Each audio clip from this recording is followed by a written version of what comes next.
So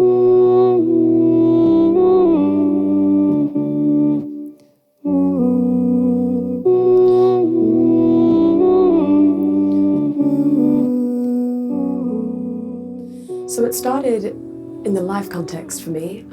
I was playing on guitar and performing songs vocally, and at times I wanted to make the chorus bigger. I had a real love of pop structure and a love of dynamic that is created in pop music, and I wanted to be able to do that live.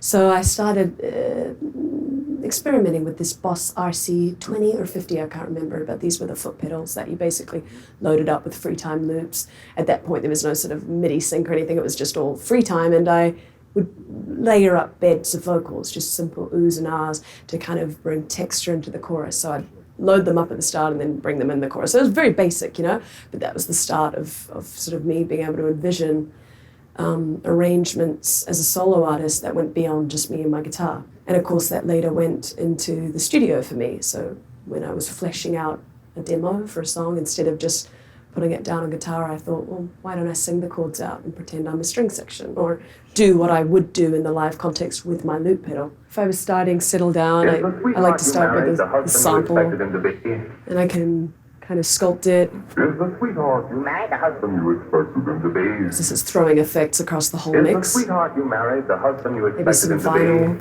crack if I just want to bring ambience to the night, depending on the, you married the husband you expected him to be? This is controlling my effects up here, so if I want preset effects that I've built, I can bring them in and out.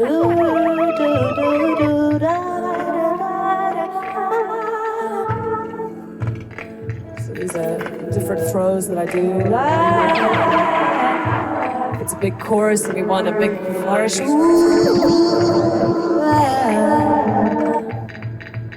want to throw some delays on the out. Maybe I'll start to form a loop.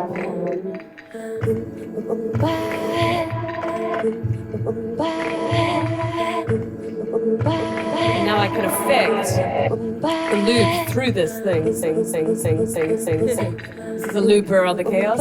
Chaos.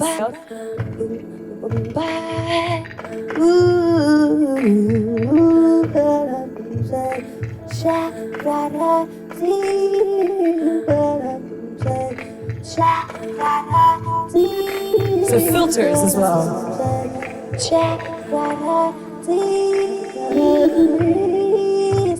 Reversing the loop.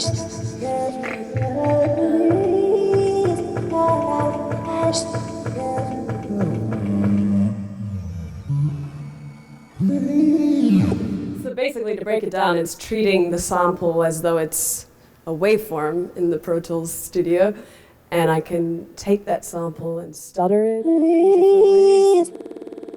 grabbing a section of the waveform and deciding, or filter it. And I mean, a lot of these machines do the same thing. This has its own set of filters. This does, but they're all different. So getting on the Chaos pads allowed me to actually do my own throws, at the touch of a finger, and kind of be the master of when I could make something feel dramatic and cinematic or whatever. And of course I have the same thing now going with the stereo out of the computer, which is running loops and stuff. And it just gives us this ability to integrate the computer, but make it not the computer being the master. I'm still the master. I recently worked out how to connect my Critter and Atari to the Voice Live in order to create a vocoder-like effect, where it's sending MIDI notes into the Voice Live, but now it's opened up the Chaos pads for me to do other things with them and use them as instruments rather than sculpting the vocals. So I can show you, I'm still working it out. It's not perfect, but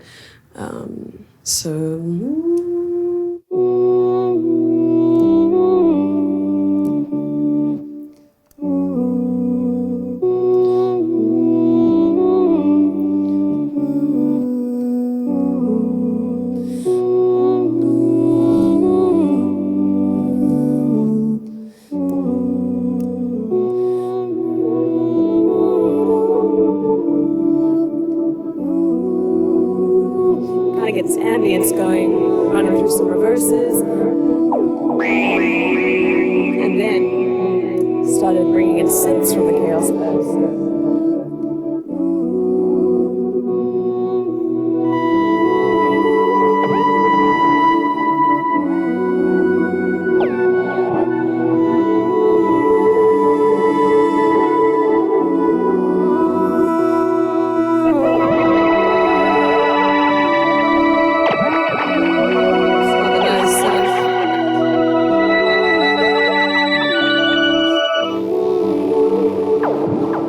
think of these as my sculptors. You know, I've got my bases here that I can always come back to bring it into mid.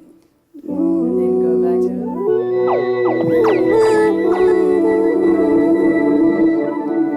So yeah, the next like step I want to go to is to be able to use these as instruments on stage as well. So when the boys rock out and we hit an instrumental section, I can kind of jam out with them on instruments. Yeah, it's kind of the beauty of these things is that you're not sitting there like a professional musician working out the inversion. You're feeling it and you're discovering some things. These help me to play with that place between collapse and comfort. You know, I'm constantly on the edge of my seat, which is kind of fun.